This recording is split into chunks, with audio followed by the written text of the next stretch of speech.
รียบเทียบเขาเทียบเราใครมองไม่งามช่างเขาแต่เจ้าก็คือดอกบัวด้วยความสัตย์ซื่อ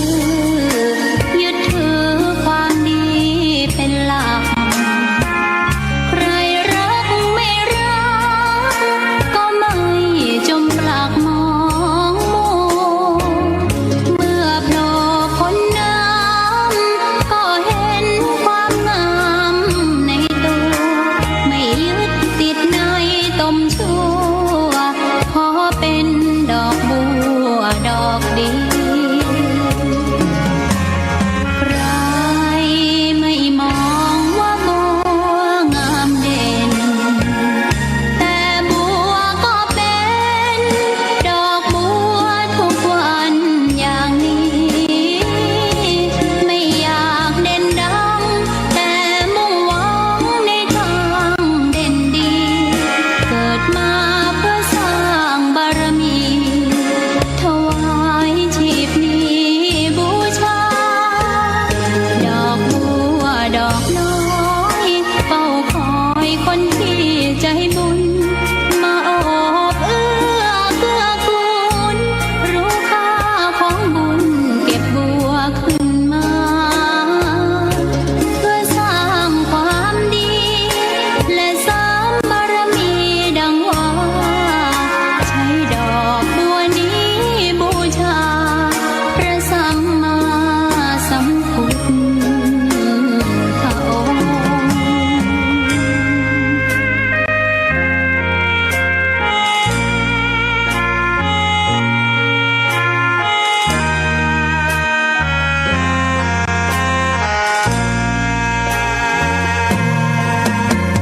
ใคร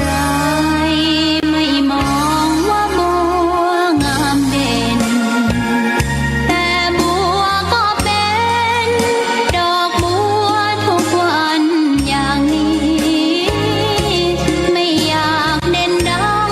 แต่มุ่งหวังในทางเด่นดีเกิดมาเพื่อสร้างบารมีถวายชีพนี้บูชาดอกบัวดอกน้อยเฝ้าคอยคนที่ใจบุญมาโอบเอื้อเกื้อกูลรู้ค่าของบุญเก็บบัวขึ้นมาเพื่อสร้างความดีและเสริมบารมีดังว่าใช้ดอกบัวนี้บูชาพระสัมมาสัมพุทธองค์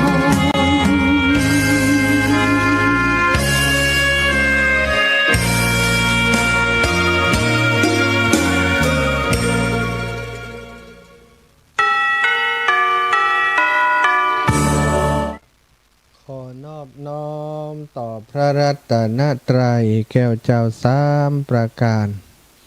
น้อมเอาคุณพระพุทธเจ้า คุณพระธรรมเจ้า คุณพระสังฆเจ้า คุณพระอรหันตเจ้าอริยสงฆ์เจ้าจูตนจุองค์ได้เมตตาแผ่บารมี มาเป็นนวโลกุตรธรรมปกเกล้าเกษาปกห่มรักษาครูบาอาจารย์พระมหาเถระ พระเถรานุเถระเปื่อนสหธรรมิกสหพรหมจารีทุกรูปทุกองค์ปกห่มรักษาศรัทธาสาธุชนคนดีเฒ่าแก่อีป่ออีแม่ทั้งหลายทุกท่านทุกคนที่ได้รับฟังรายการสารธรรมยามค่ำนะตั้งสถานีวิทยุเพื่อการศึกษาวิทยาลัยสงฆ์นครลำปางและสถานีวิทยุในเครือข่ายคลื่นสีขาวเพื่อชาวประชาซึ่งออกอากาศจากวัดปากตางเจริญอำเภอดอยหล่อจังหวัดเชียงใหม่ โดยเมตตาปารมีของครูบาอาจารย์ท่านพระครูอภิวัฒนวิกรมผอ.สถานีได้มีสมณะเมตตามอบเวลาทุกวันพุธ นะเวลานี้18ถึง20 นาฬิกาฮือกับครูบาอาจารย์พระสงฆ์เผยแผ่พระพุทธศาสนาจังหวัดลำปางท่านพระอาจารย์พระมหานพดลสุวรรณเมธีและพระอาจารย์พระครูสิริธรรมบัณฑิตบริหารจัดการแต่ว่าวันนี้ตึง2 ท่านเป็นผู้บริหารระดับสูงของวิทยาลัยสงฆ์นครลำปางได้รับภาระหน้าที่นะไปประชุมที่วิทยาลัยสงฆ์ใหญ่นะที่สำนักงานใหญ่ของวิทยาลัยสงฆ์กรุงเทพมหานครที่อำเภอวังน้อยจังหวัดอยุธยาจึงบัดสามารถจะมาจัดรายการได้ถึง2 ท่านในเวลา18ถึง20 นาฬิกาและ20 นาฬิกาถึง22 นาฬิกาวันนี้ก็จะสลับสับเปลี่ยนกันดูแลรายการกับท่านอาจารย์พระอาจารย์เสน่ห์กาหลงพระอธิการเสวตปัญญาวชิโลอาตมาภาพจะออกรายการในช่วง19ถึง20 นาฬิกาก็เดียวท่านอาจารย์เสน่ห์กาหลงก็จะออก20 นาฬิกาถึง21 นาฬิกาจากนั้นอาตมาก็จะมาพบปะกับศรัทธาญาติโยมพี่น้องหมู่เฮาอีกรอบหนึ่งช่วง21ถึง22 นาฬิกาเนอะศรัทธาญาติโยมพ่อโยมแม่ทั้งหลายเนาะรายการสารธรรมยามค่ำก็เป็นรายการที่อาตมาภาพปกติแล้วจะจัดรายการในช่วงเวลานี้พอดีมีสายเข้ามาเนอะขออนุญาตเปิดเพลงให้สักกรรมก่อนก็เดี๋ยวอาตมาภาพจะขอทางโทรศัพท์กำหนึ่งเนอะศรัทธารอแป๊บหนึ่งขออนุญาตแป๊บหนึ่งไม่เป็นไรแม่กำลังจะปิด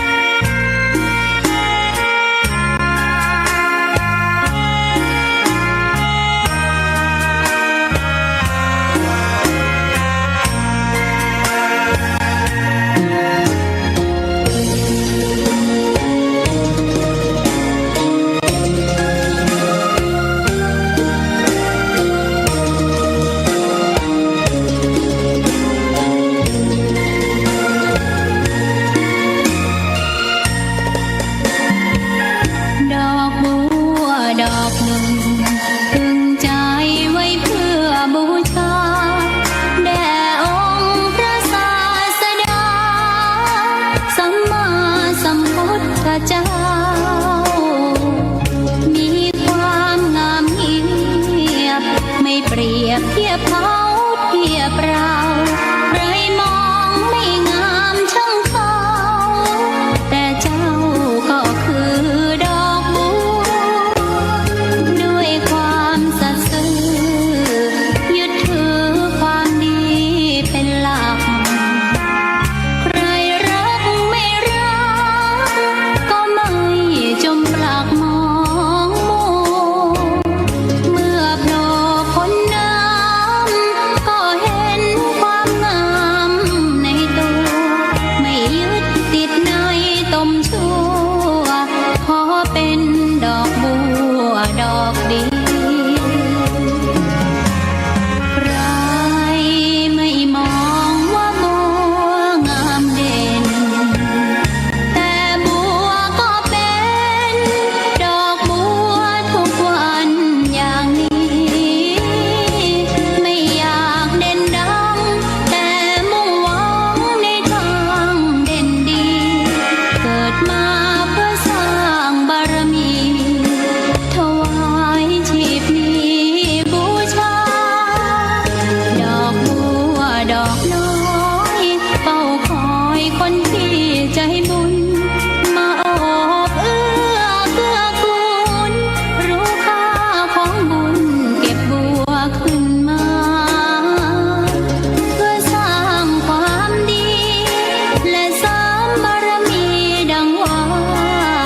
ใช้ดอกบัวนี้บูชาพระสัมมาสัมพุทธองค์ ศรัทธาญาติโยมอยู่กบปิดเลยเนาะ เพราะว่าเปิดโอกาสให้ศรัทธาญาติโยมที่เปิดนั้นต้องการจะปรึกษาเรื่องอาหารโรงทานในวันที่27ได้รับทราบเนาะก็แจ้งให้เปิดทราบแล้ว วันนี้พบปะกันเป็นวันที่23เดือนวันพุธที่23เดือนกรกฎาคม2568ศรัทธาญาติโยมวันเวลาล่วงไปบัดนี้เฮาทำอะไรอยู่เนาะอาตมาทำหน้าที่เผยแผ่พระพุทธศาสนาหมู่เฮาทั้งหลายถือว่าร่วมกันในการเผยแผ่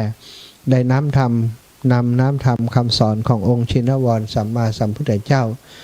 มามาจามาจัดรายการให้ศรัทธาญาติโยมได้ฟังสื่อว่าได้ทำสิ่งที่เป็นประโยชน์ร่วมกันเป็นมังคละมงคลแก่ตนตัวของเฮาขอบคุณทุกสถานีที่รับสัญญาณอยู่ในขณะนี้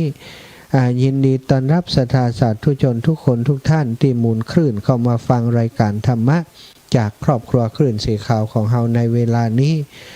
ก็เป็นเวลาดีเป็นเวลางามก่อนที่จะนำสารธรรมมาสนทนาอู้จากันก็จะป้าศรัทธาญาติโยมเท่าแก่อีป่ออีแม่ทั้งหลายไหว้พระนบธรรมโดยกันเสียก่อนเนาะตอมจิตตอมใจทำจิตให้ใสทำใจให้สะอาดแล้วก็มาสนทนาธรรมกันต่อไปกราบพระพร้อมกันเน้อศรัทธาญาติโยมกราบหนึ่งพุทโธเมนาโถกราบสองธัมโมเมนาโถกราบสามสังโฆเมนาโถ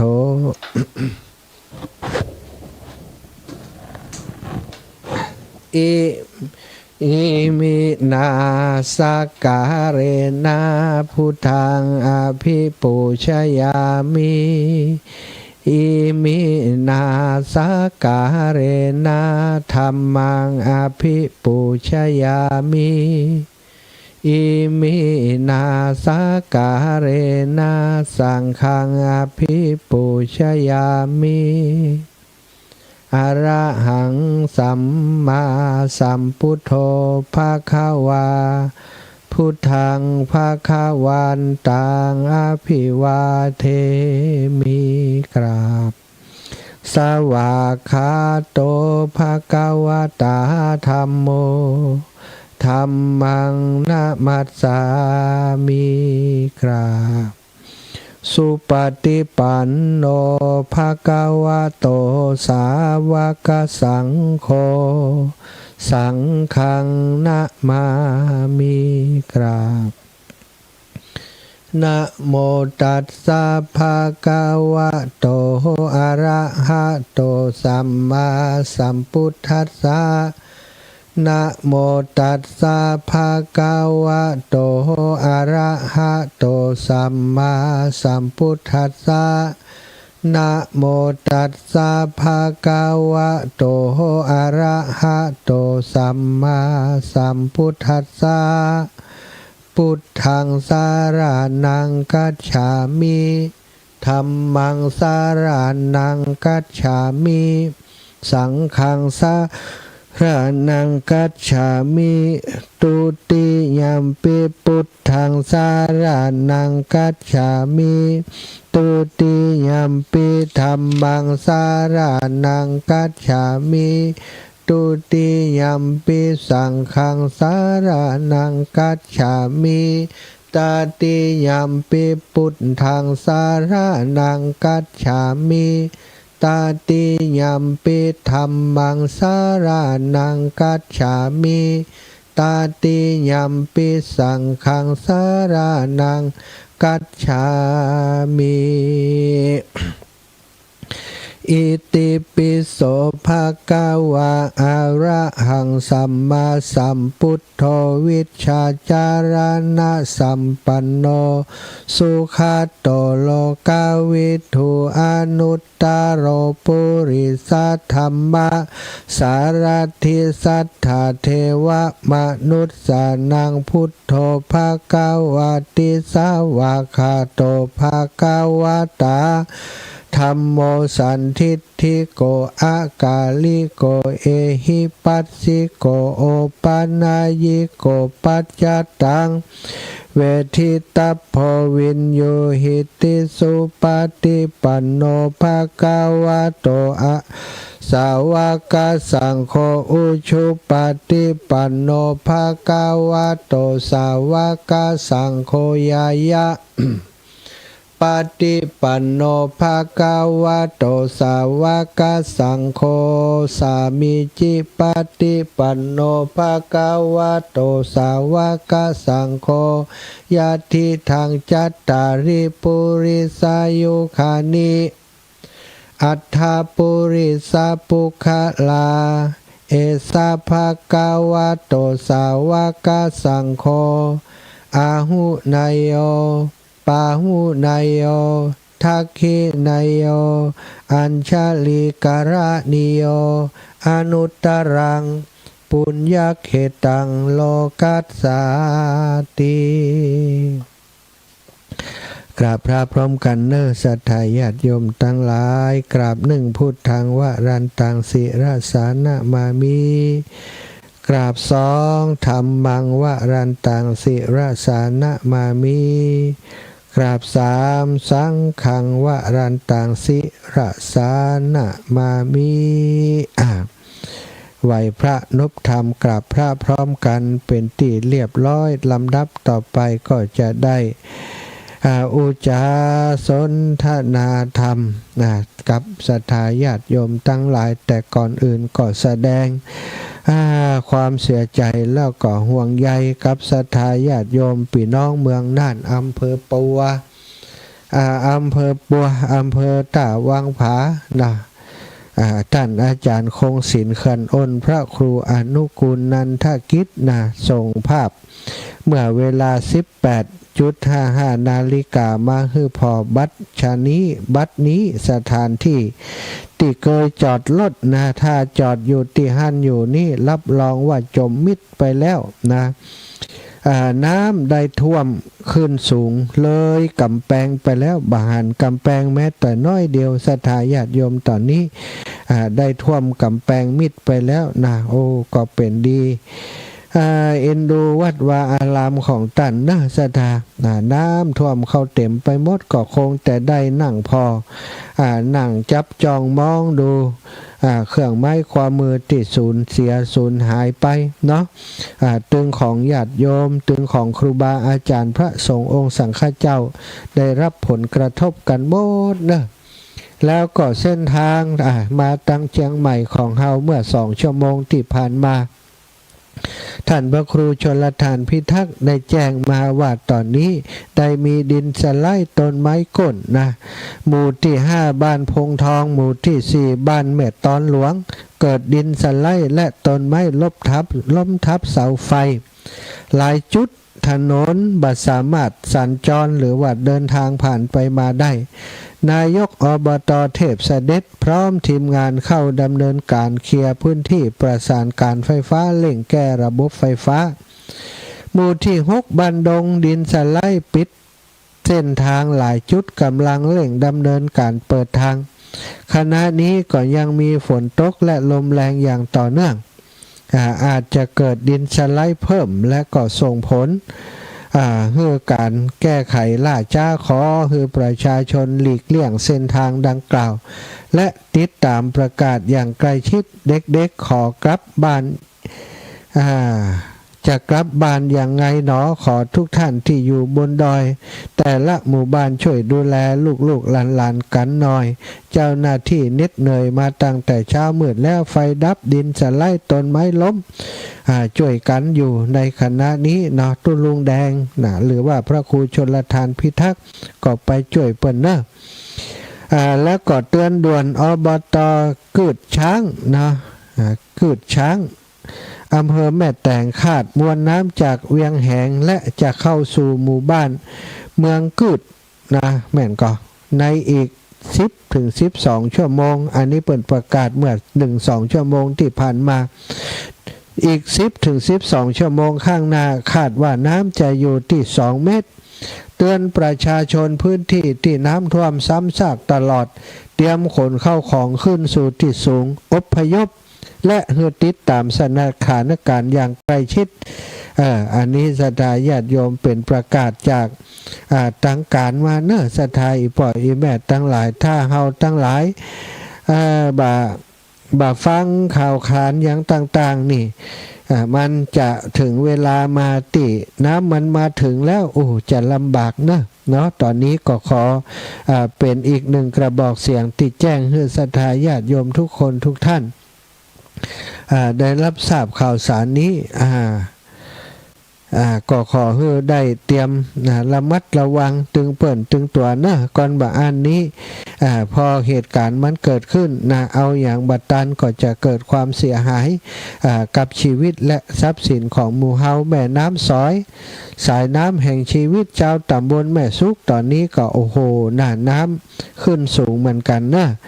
ท่านอาจารย์เสน่ห์การหลงก็แจ้งมาว่าตั้งในเวียงให้ระมัดระวังเด้อยังบัดแน่ว่ามันจะผ่านไปตีตั้งลำปางนักหนาปานใดเขื่อนจะหับน้ำใดปานใดอันนี้ก็ต้องดูแลผอกอยกันต่อไปติดตามข่าวสารต่างๆนะศรัทธาญาติโยมเพื่อได้เกิดเหตุการณ์อะไรอย่างขึ้นมาก็แจ้งเตือนบอกกล่าวกันได้ศรัทธาญาติโยมมีข่าวเกิดภาวะน้ำท่วมอยู่จุดใดตอนนี้ยังบ่มีหน่วยงานอย่างเข้าไปช่วยดูแลกำเตือก็สามารถแจ้งมาได้นะที่0808844173ซึ่งขณะนี้อาตมากำลังจัดรายการหรือว่ากำลังออกอากาศอยู่ก็จะเป็นกระบอกเสียงให้ศรัทธาญาติโยมเพื่อนได้เตรียมตัวระวังตัวเนาะถ้าเฮาฟังอยู่ถ้าเปิดแจ้งข่าวสารมาผ่านทางนี้อาตมาก็จะประกาศให้ศรัทธาญาติโยมได้รับทราบนะพายุวิภาตอนนี้ที่เมืองน่านก็ถือว่าสาหัสสากันกว่าทุกจังหวัดเนาะตอนนี้ล้นตลิ่ง N1 นี่ล้นเป็นที่เรียบร้อยแล้วเนาะN1 นี่ล้นแล้วศรัทธาส่วนอื่นๆก็คงจะติดตามดูกันต่อไป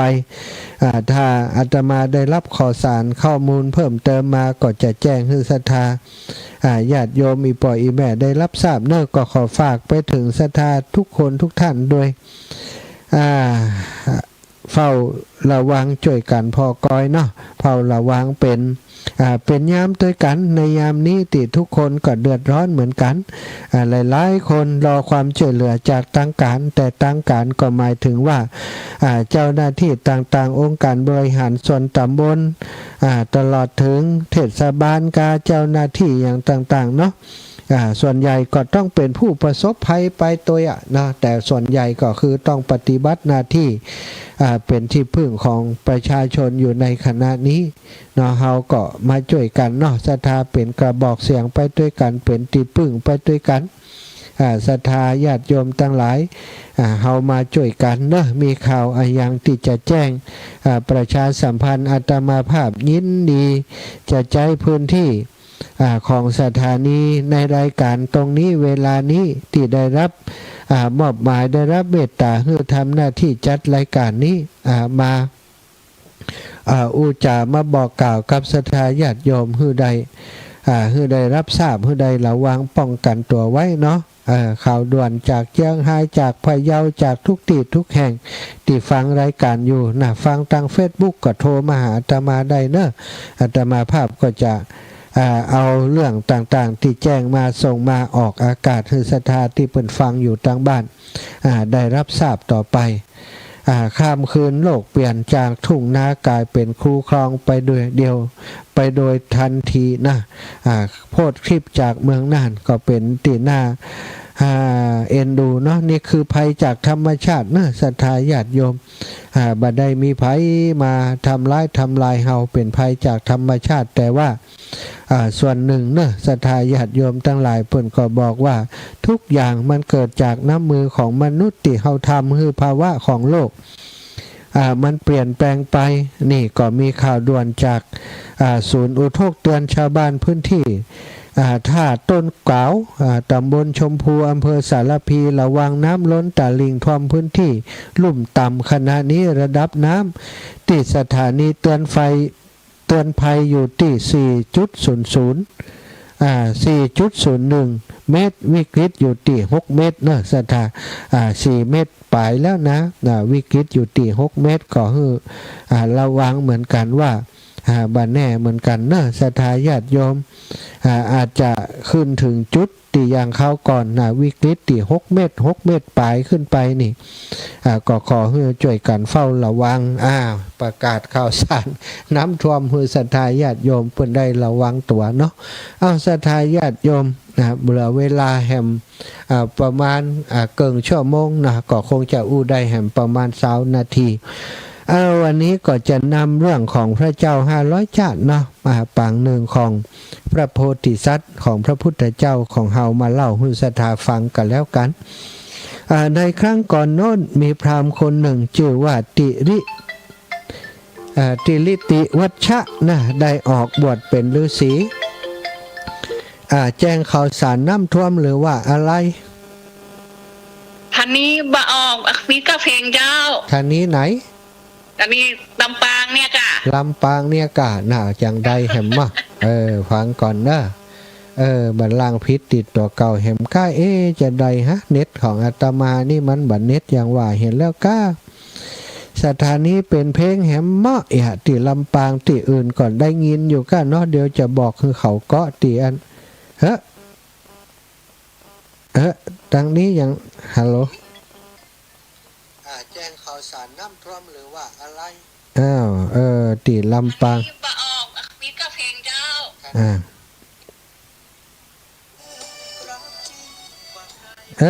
สถานีฐานเน็ตลุดเนาะตั้งแต่เจ้ามาแล้วกันนี่ละอ่อนขอมได้เกาะสัญญาณให้น่ะก็ต่างคนต่างมีงานเนอะศรัทธาญาติโยมว่าภัยบ่ได้เนาะนี่ก็แจ้งมาเร็วล่ำไป เป็นอย่างกำลังเริ่มอู้เรื่องลูกก็สัญญาณให้ปอกกรรมเนอะลืมบอกไปตะกี้ครับผมได้ครับศรัทธาญาติโยมวุ่นวาย ว่าเป็นอย่างเนาะก็ยังตันอยู่ตะกี้ได้แจ้งข่าวสารน้ำท่วมไปเนาะศรัทธาบ่มีไผโทรมาบอกก็เลยบอกฮู้ว่าติลำปางนี้มีเพลงเรื่องอยู่ตอนนี้เป็นเพลงเรื่องอยู่ พี่น้องศรัทธาญาติโยมว่ากันไปเด้อตอนนี้เจ้าหน้าที่กำลังเกาะในส่วนของลำปางเอาว่าใหม่เนาะครั้งก่อนโน้นมีพราหมณ์คนหนึ่งชื่อว่าติวัชชะได้ออกบวชเป็นฤาษีอยู่ในป่าหิมพานต์ต่อมาพระเจ้าพาราณสีได้เสด็จไปปราบจลาจลในปลายอาณาเขตได้พ่ายแพ้แก่ข้าศึกก็เสด็จขึ้นจ้างหนีไปแต่องค์เดียวถึงศาลาของพระฤาษีนั้นแต่เวลานั้นฤาษีได้ไปหาผลไม้ในป่าพระเจ้าพาราณสีทรงกระหายน้ำเป็นกำลังจึงเสด็จลงจากหลังช้างหาองค์น้ำในบรรณศาลาเมื่อบพบจึงทอดพระเนตรไปที่จงกรมทรงหันบ่อน้ำจึงหาภาชนะมาตักน้ำเมื่อทรงหาบ่ได้ก็จึงปล่อยชายภูษาโดดลงไปในบ่อน้ำเมื่อได้เสวยน้ำแล้วก็เสด็จขึ้นจากบ่อน้ำบ่ได้เมื่อเวลาดาบสกลับมาจากป่าจึงได้หาพระองค์พาดลงไปเฮือเสด็จขึ้นมาก็น่าจะเป็นอย่างกับอันบันไดเนี่ยเนาะแล้วเชิญเฮือพักบรรณศาลาอยู่ถึง3 ราตรีพระมหากษัตริย์ก็รากับพระนคร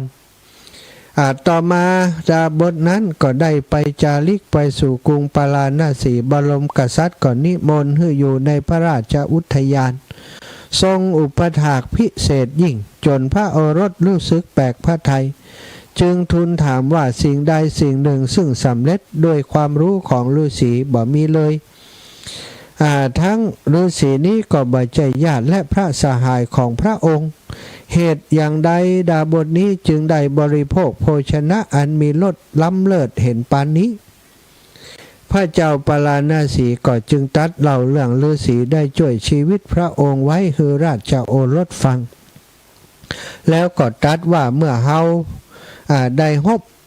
การต่อศัตรูแพ้แก่หมู่โจรอันตรายมาถึงตัวเฮาอยู่แล้วแล้วแต่ดาบสนี้ได้ช่วยเฮาไว้ในป่าอันสงัดและกันดารน้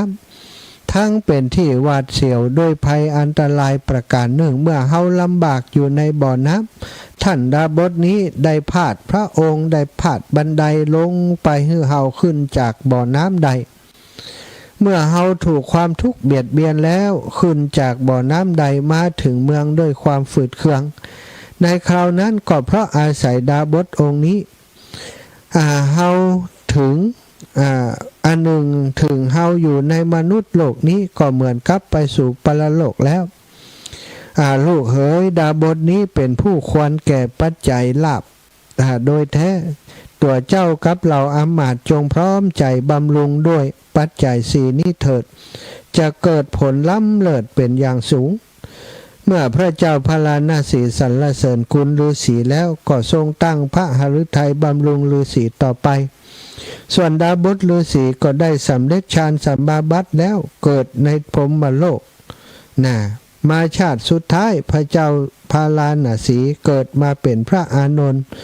ส่วนติริติวัชชะดาบทได้เกิดมาเป็นพระพุทธเจ้าเรื่องนี้มีในติกนิบาตสถาในเรื่องนี้ก็ชี้ให้เห็นว่าผู้ที่มีเมตตาและผู้ที่มีความกตัญญูนั้นย่อมอาจจะเป็นผู้ที่มีความสุขความเจริญทุกภพทุกชาติที่เกิดมานี่เราจะหันว่าพระราชาองค์นี้นี่เป็นพระราชาที่มีจิตใจดีงามเป็นพระราชาเนาะที่มีความกตัญญูกตเวทีได้มาเปิ่งปาอาศัยท่านฤาษีถ้าฤาษีบปาดบันไดลงไปท่านก็ฉัดตายอยู่ในบ่อน้ำเสียเป็นแน่แท้สถาก็มีอันแก่งไปเริ่มปเหลือเนาะชอบไออย่างมาตักน้ำก็บ่ได้ว่ะแล้วก็ปฤาษีเปิ้นเอาอย่างมาตักเนาะก็สงสัยอยู่แต่ว่าก๊อกตักน้ำเก็บไว้ในกุฏิเหียกะเนาะใส่ลั่นด้านไว้เหียหรืออย่างไรต่างพระราชาจึงบหันติดตักน้ำต้องลงไปโดดลงไปในบ่อก็ถ้าจะลึกอยู่กะก็ยังได้ว่าอย่างมากล้าโดดลงไปโดดลงไปแล้วเสียขึ้นบ่ได้เนาะได้กินน้ำได้อาบน้ำแต่ขึ้นบ่ได้บางคนก็ว่าโอ้พระราชานี่น้ำกินของเพื่อนแต่โดดลงไปอย่าไปเลยปุรุษีกลับมาก็บ่ได้ด่าบ่ได้ว่าได้กล่าวอย่างกับพระราชากับจะลงไปช่วยเอาบันไดปาดลงไปเอาพระองค์ปาดลงไปก็เหมือนเกินบ้านเฮาเนี่ยอาตมาว่าเปิ่นสุกไม้เล่มเดียวสุกไม้พดไปพดมาเนี่ยมันง่ายดีนะส่งลงไปพระราชากดไต่ขึ้นมาแล้วก็ฮือภาคผ่อนอยู่ที่อาสลมหรือว่ากุฏิน้อยของท่านฤาษีในป่านั้นเป็นเวลาถึง3 วันดาบทก็เลี้ยงดูพระราชาโดยข้าวน้ำโภชนาอาหารที่พึงมาหาได้จากในป่านั่นเองผลละหมากหลากไม้จนพระราชามีกำลังวังชาบาดแผลที่ร่างกายความอ่อนแอที่จิตใจฟื้นฟูดูแลดีแล้วก็ได้เดินทางเสด็จดำเนินกลับไปสู่บ้านสู่จองพอพระฤาษีไปถึงกรุงละพาราณสีพระราชาได้หันเข้าก่อนนิมนต์ไปพักอยู่ที่อุทยานบำรุงด้วยดีตลอดแล้วราชโอรสหันก็เป็นติแปลกใจก็ถามดาบทนี้บอกเคยหันมาก่อนมีกุลอย่างกะมาช่วยเหลืออย่างเสด็จป่อกะถึงได้ดูแลบำรุงด้วยอาหารเลิศรสทั้งหลายเสมือนเป็นผู้วิเศษก็บ่ปานนี่ป่อก่อนเล่าให้ฟังว่าโอ้ถ้าบ่มีตั้นฤาษีดาบทองค์นี้ชีวิตป่อหันจะตายอยู่ที่ในป่าในบ่อน้ำแล้วลูกเอ้ยนะก็เล่าให้ฟังทุกอย่างทุกประการตั้งแต่หันก็กำชับโอรสและก็อามาตย์ทั้งหลายไผ่พระประชาชนที่ต้องการบุญกุศลปฏิบัติตันฤาษีดาบทนี่เป็นอย่างดีฤาษีดาบทเปิ่นปฏิบัติดีปฏิบัติชอบได้ฌานสัมมาบัติเหาะเหินเดินอากาศได้นะสถาถือว่าเป็นตนบุญที่สามารถทำบุญแล้วก็เกิดบุญกุศลอานิสงส์เยอะเหมือนกันก็ดูในราชอุทยานหั่นจนสิ้นอายุไขแล้วก็ไปเกิดในชั้นพรหมไปเกิด อยู่ในพรหมโลกนะในพรหมโลกที่สุขสำราญเบิกบานใจอยู่ปุ่นนะแล้วก็ต่อมานั้นนะพระเจ้าพาราณสีก็มาเกิดเป็นพระอานนท์ดาบสก็ได้เกิดมาเป็นพระพุทธเจ้านั่นเองสถานอันนี้คนที่เปิ่นมีบาบุญต่อกันมาก็มักเป็นอย่างนี้อีกเรื่องหนึ่งแถม ในครั้งก่อนโน้นมีพระเจ้าพาราณสีองค์หนึ่งทรงพระนามว่าพระเจ้าโภชนะสุทธิกราชเพราะเหตุว่าเป็นผู้พอพระทัยในการเสวยพระกายาหารอันบริสุทธิ์ยิ่งนักมีเรื่องมาว่าพระสุบรรณภาชนะสำรับใส่เครื่องเสวยของพระเจ้าโภชนะสุทธิกราชนั้นมีราคาถึง100,000 ตำลึงเวลาพระองค์เสวยจะเสด็จไปที่มณฑปแก้วอันประดับโดยสิ่งมีค่าในเวลาเสวยมีนางกษัตริย์แวดล้อมเป็นบริวารพระกายาหารแต่ละคำล้วนควรค่า100,000 ตำลึงการที่พระองค์ทรงเสวยพระกายาหารอันประกอบโดยราชอิสริยยศเห็นปานนี้ก็เพราะว่าจะให้มหาชนอัศจรรย์ในบุญญาธิการแล้วทำบุญรักษาศีลเพื่อให้มีแก่เขาในอนาคตการบ่ใช่ต้องการอวดบุญญาบารมีของพระองค์อยู่มาวันหนึ่งมีบุรุษผู้ละโมบคนหนึ่งได้หันวิธีการเสวยก็อยากจะบริโภคอย่างนั้นเมื่อบ่อาจจะอดกันไว้ได้จึงคิดว่าเฮามีอุบายอย่างหนึ่งที่จะต้องบริโภคอาหารนี้ได้เมื่อคิดแล้วจึงยกมือร้องประกาศด้วยเสียงอันดังว่าตัวเฮาเป็นราชทูตแล้ววิ่งฝ่าผุงคนเข้าไปใกล้โภชนาโพธนสุทธิราชโดยบ่มีผู้ใดห้ามปรามเมื่อถึงที่ประทับก็ขยับเอาอาหารจากพระสุบรรณภาชนะคำหนึ่งมาบริโภคในขณะนั้นราชบุรุษก็ชักดาบออกมาจะตัดศีรษะบุรุษนี้แต่พระมหากษัตริย์ได้ทรงห้ามไว้ว่าท่านทั้งหลายอย่าทำเขาเลยให้เขาบริโภคตามสบายเถิดเมื่อตรัสดังนี้แล้วก็ร่างพาหัตถ์ประทับดูอยู่ขั้นบุรุษนั้นอิ่มหนำสำราญแล้วจึงพระราชทานน้ำของพระองค์ให้แล้วตรัสถามว่าดูก่อนบุรุษคำที่เจ้ากล่าวว่าตัวเฮาเป็นราชทูตนั้นเป็นราชทูตของใครบุรุษนั้นจึงกราบทูลว่าข้าพระองค์เป็นราชทูตแห่งตัณหาคือความอย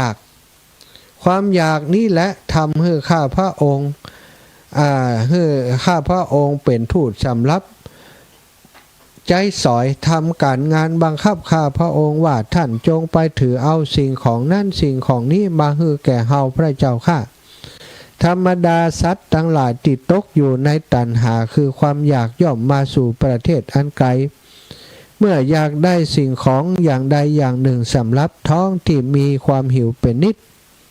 ส่วนข้าพระองค์ก็เป็นทูตรับใช้ท้องที่มีความหิวอยู่เป็นนิดนั้นข้าแต่พระองค์ผู้ประเสริฐกว่าพลลดขอพระองค์ทรงพิโรธอย่าทรงพิโรธข้าพระองค์เลยอีกประการหนึ่งคนทั้งหลายย่อมตกอยู่ในอำนาจของท้องซึ่งมีความอยากอยู่เสมอไม่เลือกว่ากลางวันหรือว่ากลางคืนฉันใดข้าพระองค์ก็เป็นทูตรับใช้ท้องที่มีความอยากอยู่ฉันนั้นเมื่อพระเจ้าโภชนะสุทธิกราชได้ทรงสดับก็ทรงพระดำริว่าถ้อยคำของบุรุษนี้ล้วนเป็นความจริงเพราะว่าคนและสัตว์ทั้งหลายในโลกนี้ล้วนแต่เป็นค่าสำหรับใช้สอยของท้องที่มีความอยากความหิวเป็นนิดอยู่ทั้งสิ้นอันความอยากนี้ย่อมเป็นใหญ่ใจสอยคนและสัตว์ทั้งหลายโดยบ่เลือกหน้าถ้อยคำของบุรุษนี้ไพเราะยิ่งนักเป็นที่จับใจของเฮายิ่งครั้นทรงดำริอย่างนี้แล้วจึงตรัสว่าดูก่อนพราหมณ์เฮาฮื้อโคสีแดงแก่ท่าน1,000กับโคที่เป็นนายฝูงอีกตัวหนึ่งถ้า ตัวเฮาก็ดีคนและสัตว์ทั้งสิ้นก็ดีได้ชื่อว่าเป็นทูตสำหรับใช้สอยของท้องที่มีความอยากด้วยกันทั้งสิ้นเมื่อตัวเฮายังเป็นทูตของท้องซึ่งมีความหิวความอยากอยู่แล้วเฮาจะบ่ให้สิ่งของแก่ท่านผู้เป็นทูตของท้องที่มีความหิวความกระหายอยากเหมือนกันกับเฮาอย่างไรเล่าเมื่อพระเจ้าพระราณสีตรัสอย่างนี้แล้วจึงมีพระราชดำรัสว่าสาเหตุที่เฮาได้ยินได้ฟังมาแต่ก่อนบุรุษนั้นก็สามารถนำมาชี้แจงให้ฟังโดยละเอียดเฮามีความยินดีในถ้อยคำนี้เป็นอันมากแล้วก็ทรงพระราชทานฐานันดรยศศักดิ์บริวารแก่บุรุษนั้นเป็นอันมากมาจากสุดท้ายบุรุษผู้มีความละโมบได้เกิดมาเป็นภิกษุผู้มีความละโมบองค์หนึ่งส่วนพระเจ้าโภชนะสุทธิกราชก็ได้มาเกิดเป็นพระพุทธเจ้าจบเรื่องนี้ในทูตะชาดกติกะนิบาตเหมือนกันเรื่องนี้ก็ชี้ให้เห็นว่าผู้ที่พูดถูกต้องตามเหตุผลย่อมเป็นที่พอใจของผู้อื่นนะนายคนนี้จัดก่อนก็เป็นคนขี้โลภขี้ละโมบโลภมากเนาะแต่ก็หลอดตัวได้ด้วยความที่เป็นผู้มีการกล่าวคำที่โน้มน้าวจิตใจให้คนอื่นได้หันภาพอย่างนั้นคนเฮาก็เหมือนกันทุกทนสถาเป็นธาตุของความอยากของความหิวกันทั้งนั้นนายคนนี้พูดถูกแต่เอาไปเอามาเมื่อเกิดในสมัยพระพุทธเจ้าก็ยังกลายเป็นผู้ภิกษุผู้ละโมบอีกเนาะส่วนโภชนะสุทธิราชนั้นก็เกิดมาเป็น พระพุทธเจ้าของเฮานั่นเองสัทธาญาติโยม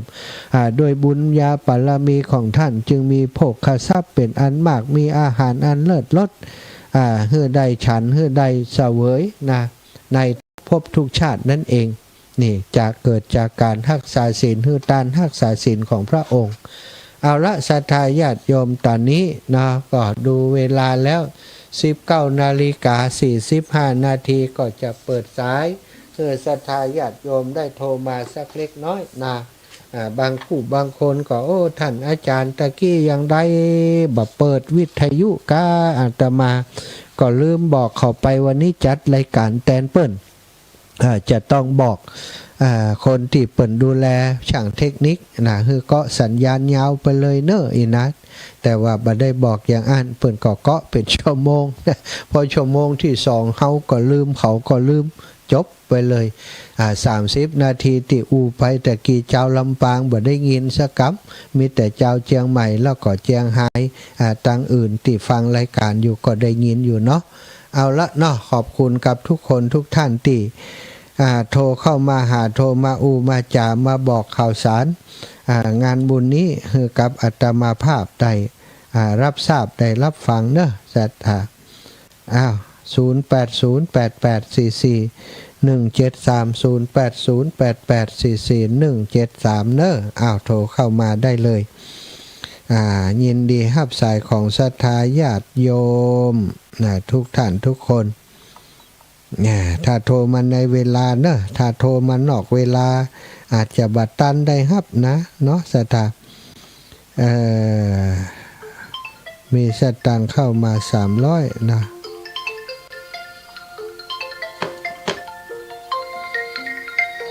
เจริญปอนแม่กับแก้ว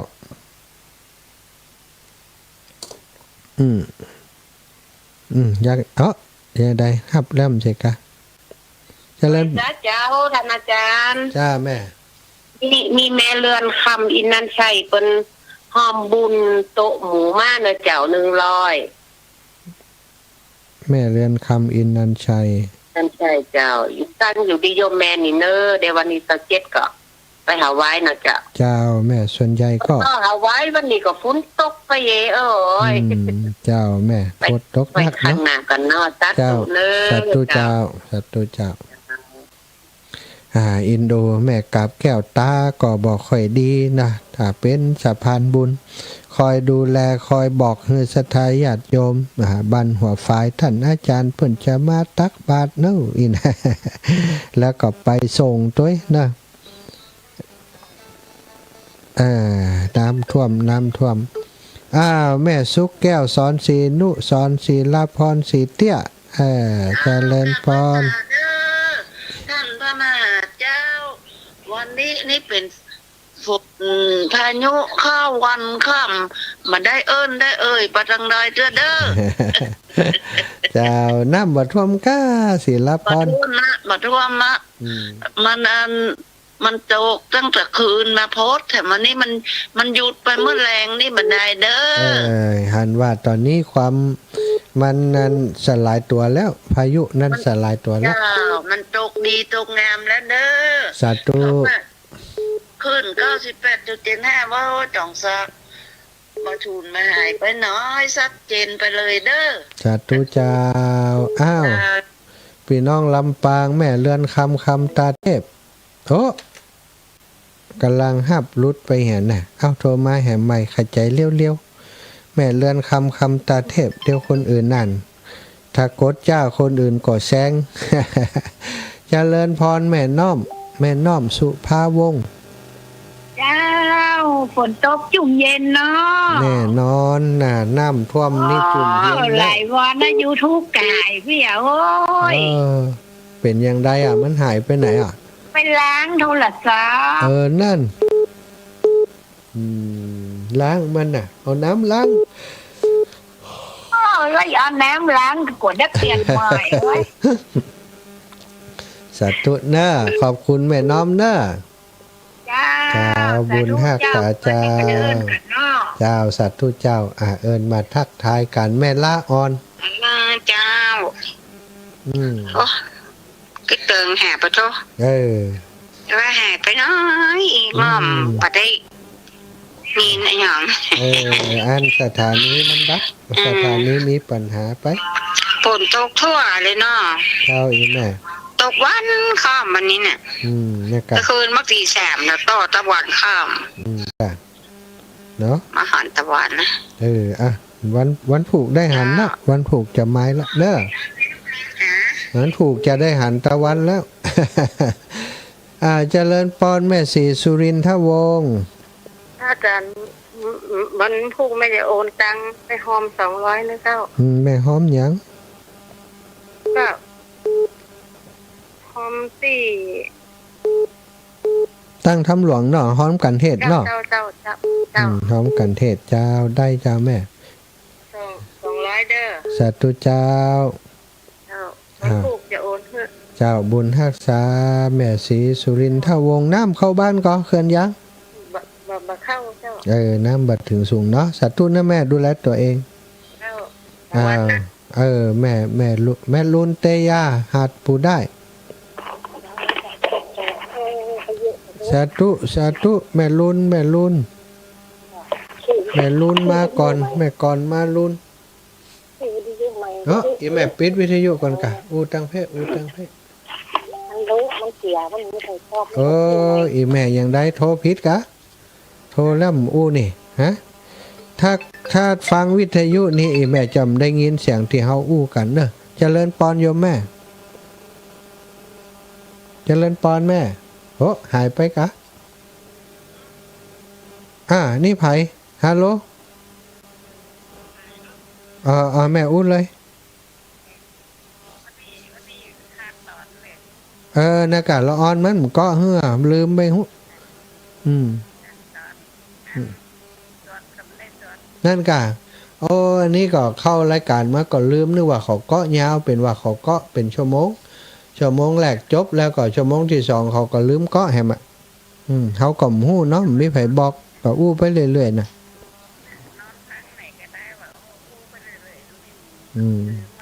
เจ้าสัตว์ตุนนะแม่เนอเจ้าแม่แม่ยาแก้วบ้านกัดโปงเนาะเสื้อทายญาติโยมเชียงรายก็ฟังกันก็นี่แม่นางคำอ้ายนี่เจ้าฟังอยู่เนอะน้ำท่วมก็น้ำท่วมน้องท่วมมันน้องแหละน้องเต็มบ้านเลยกะมันน้องเป็นร้านเดี๋ยวนี้ก็แห้งอ่ะ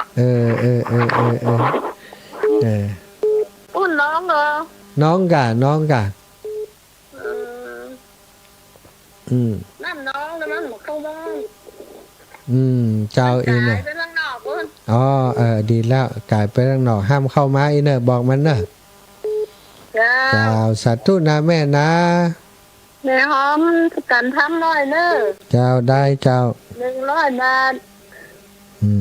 แม่นาง100น้ำกับไฟ100 บาท เจ้า เดี๋ยวฝากเข้าไปเนอะ เจ้าสาธุ ได้ฝากก่อนเขาพวกเราว่าเนี่ยเนาะ สาธุเจ้า เจ้าสาธุ